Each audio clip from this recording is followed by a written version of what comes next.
Yang pertama, hikmah puasa yang paling besar ialah mendidik jiwa dan nafsu agar dapat mencapai maqam taqwa. Waktulah bulan Ramadan lah saya dan kita semua nak pulun dan usaha untuk sampai ke maqam tersebut. Setiap orang kedudukannya di sisi Allah tidak sama, tiap-tiap orang. Tiap-tiap orang daripada kita semua tak sama. Ada markah dia 40, ada 41, ada 42, ada 43. Maka antara pendekatan dan ibadah yang Allah sedia yang paling cepat untuk menaikkan seseorang itu dari segi ketakwaannya adalah puasa. La'allakum tattaqun. Kutiba alaikumus siyam kama kutiba alal ladzina min qablikum la'allakum tattaqun. Dia jadi satu peluang untuk saya dan kita semua mempercepatkan peningkatan kedudukan kita, ketakwaan kita di sisi Allah Subhanahu wa taala. Sebab apa? Sebab apabila orang itu lagi tinggi kedudukan dia, maqam ketakwaan dia di sisi Allah, maka dia lebih disayangi oleh Allah Subhanahu wa taala. Lagi tinggi, lagi Allah sayang. Lagi tinggi, lagi Allah redha. Yang inilah satu orang manusia yang cari daripada Allah Subhanahu wa taala. Dalam hidup kita, kita hanya mencari redha Allah. Redha Allah je, hak tu je. Biarlah seisi bumi ini membenci kita, kalaulah Allah redha, maka cukup bagi kita. Yang ni yang Nabi sebut. Apabila Mekah keseluruhannya, setelah Nabi berdakwah berapa tahun? Tak lebih 300 orang. Setelah 13 tahun berdakwah di kota Mekah, tak lebih 300 orang sahabat yang masuk Islam. Nabi dimuntahkan oleh bumi Mekah, keluar daripada Mekah. Nabi menuju ke Taif, bandar ketiga yang terbesar di semenanjung tanah Arab ketika itu. Taif. Maju Taif, dia punya pembuatan dan sebagainya. Apabila pergi ke Taif juga, Nabi dihalau keluar. Pada hari yang sama Nabi sampai, bukan saja oleh pemerintah Taif, bahkan oleh penduduk Taif. Maka Nabi pun keluar membawa darah yang mengalir sampai ke tapak kaki Nabi. Illam yakun bika ghadabun alayya, kata Rasulullah, ya Allah, kalaulah semua yang aku dapat ni bukanlah kerana kemurkaanmu, fala ubali, aku tak kisah. Seluruh penduduk Mekah usir aku datang ke Taif, bandar yang besar, usir aku. Illam yakun bika ghadabun alayya fala ubali, aku tak kisah. Tuan-tuan, yang ni ukuran kehidupan kita, iaitulah redha Allah dan juga kasih sayang Allah Subhanahu wa taala.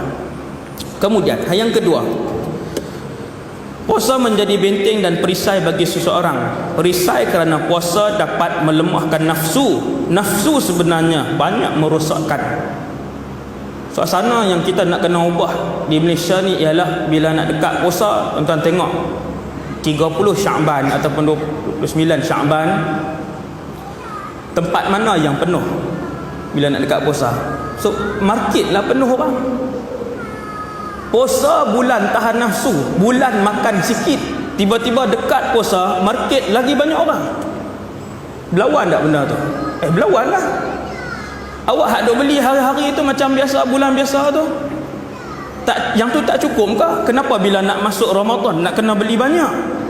Maksudnya minda kita kata bila masuk Ramadan nak kena masak banyak. Kalau tidak orang dia tak pi berpusu-pusu tu. Dan akhirnya bila habis Ramadan, tengok perbelanjaan kita, perbelanjaan Ramadan melebihi perbelanjaan dapur luar Ramadan. Maksudnya nafsu kita menang sekali lagi. Maka tak sampai target puasa. Rugi kita, rugi. Sebab tu kita puasa 20 tahun, 30 kali berpuasa, 40 kali puasa, duk kekal takut lama je. Duk kekal takut lama je, dia tak naik. Kena muhasabah tuan, saya dan kita semua. Allah datangkan puasa untuk mengurangkan kekuatan nafsu. Antara punca kekuatan nafsu yang terbesar ialah apabila dia kenyang.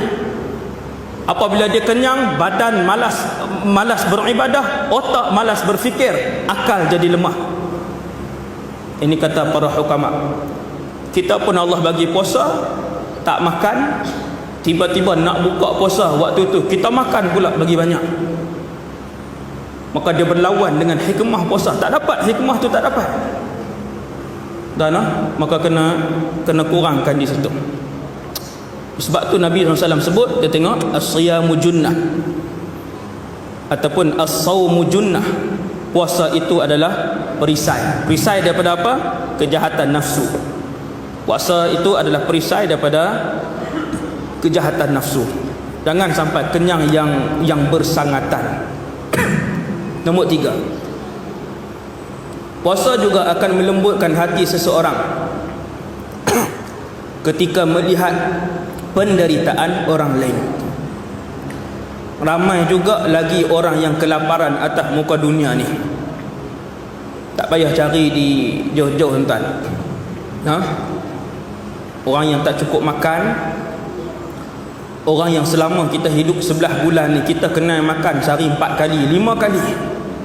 Anak-anak kita kena makan sehari 4 kali, 5 kali.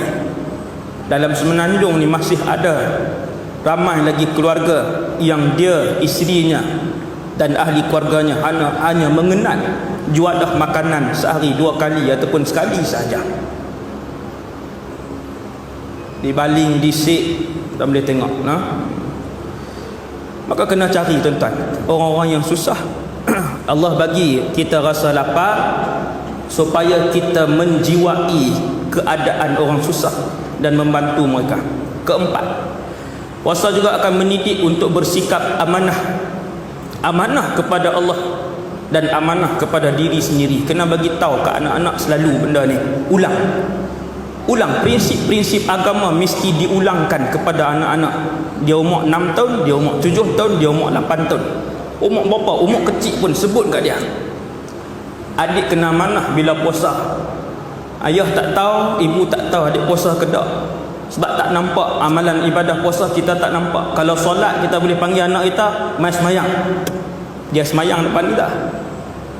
Kalau buat keluar zakat, kita boleh tengok orang tu buat keluar zakat. Hang ni orang duk habang kata tak pernah keluar zakat, buat keluar depan kami. Tapi kalau puasa, kita panggil orang mai puasa depan kami. Puasa apa? Tak saat dia kena dah sepinggan, dia kata puasa. Maka puasa memerlukan amanah yang tinggi. Kalau tidak amanah, sambil menyelam boleh minum air. Kemudian kelima, puasa juga akan menajamkan akal. Ni pandangan para ulama lah, hasil daripada kajian dan pengalaman mereka. Puasa ni dia menajamkan akal. Kemudian tuan-tuan tengok dalam kotak tu, di antara kata-kata hikmah Luqmanul Hakim ialah apabila perut penuh dengan makanan, fikiran akan tidur, kebijaksanaan akan diam, dan anggota badan menjadi malas. Itu sebab kenapa Rasulullah dan para sahabat kurang makanan mereka. Keenam, puasa juga boleh mengurangkan keagresifan dan keaktifan nafsu syahwat. Mungkin kerana inilah ada anjuran Nabi SAW agar orang yang tak mampu berkahwin untuk berpuasa dengan sabda baginda. Dia kata mungkin, saya kata bukan mungkin, memang hak ni lah. Dia bukan mungkin. Nabi suruh anak muda yang tak mampu berkahwin untuk dia berpuasa bagi mengurangkan nafsu syahwatnya. Sabda Rasulullah, tuan-tuan tengok surat 10, wa man lam yastati' fa'alaihi bis-shaum fa innahu lahu wija. Sesiapa yang tak mampu untuk berkahwin, pemuda yang kemuncak nafsu, maka atasnya puasa. Nabi kata kerana sesungguhnya puasa baginya sebagai perisai nafsu. Kerana anak muda dia kena puasa. Kalau anak muda tu dia dah puasa tapi dia kata ustaz tak tahan juga, nak kena menikah juga, baru masuk matrik. Dulu duduk sekolah menengah, jumpa 300 orang aja. Di matrik 2000. Macam-macam warna. Tudung lipat lagi sakan, balut kot ni naik. Dia tak boleh. Umur 20 telefon mak, nak kena menikah kat ni, tak boleh lah. Mak pun bagi mak telefon, ustaz cakap ustaz baru setahun ni. Kita pun kata puasa, kena puasa. Bas sebulan telefon, ustaz puasa dah. Minggu 4-5 hari puasa dah ustaz, tak boleh tahan tak? Pasal apa tuan-tuan? Ada tak kena tang mana? Kita tanya pula, duk tengok tak perempuan? Dia kata tengok. Duk tengok. Dia tak boleh. Dalam TV kita duk tengok, dalam majalah kita duk tengok perempuan lalu, kita duk tengok, maka dia membangkitkan juga walaupun puasa. Dia kena jaga syarat lain. Ketika itu barulah puasa membantu untuk melemahkan syahwat.